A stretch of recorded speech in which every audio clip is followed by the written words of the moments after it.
Bonjour. I am Emery. We are in Somaliland, where I arrived a few days ago for an evaluation of the United Nations High Commissioner for Refugees. UNHCR spends about $50 million per year, $50 to $60 million per year, and we are asked to assess the performance over the last 6 years across the country. Somaliland is a secessionist part of Somalia. This is a place which is relatively stable compared to the rest of Somalia. UNHCR is helping mostly refugees, people who return to Somalia or who have gone to Somalia from Yemen, from Eritrea, and a lot of them from Ethiopia. We met with a number of agencies here, but in particular I'd like to show you in these pictures the workshop we had with some of these refugees. The group that you see here are from Ethiopia. They're Oromo, ethnically Oromo, and they were telling us about the events and trends that they find most important for them. They talked about how they are under pressure from the local communities who are worried about the influx of refugees into Somaliland.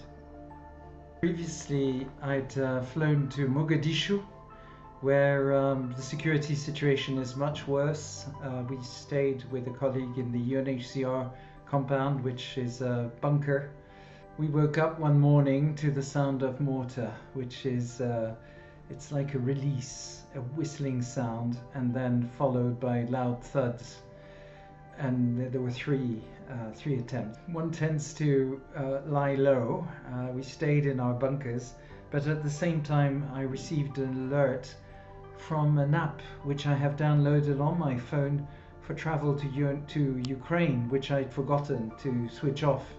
So as we were expecting further fire, I was woken up.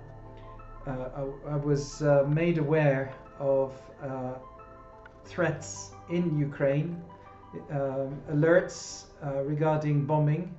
As you can see in this map of Ukraine, it's possible to see where the threats are from and which areas are most threatened. This occurred at the same time as the shelling in Mogadishu, and made me think that the world is really under strain and going through a very odd period. Something quite odd that happens when you travel to different places in contrast with one another, and it's the realization that we all live in a world which we assume to be normal, which we get used to, and people not far away live in a very different world which they also see as being normal, but is completely different, with very different pressures and forms of suffering, but also joys, little joys.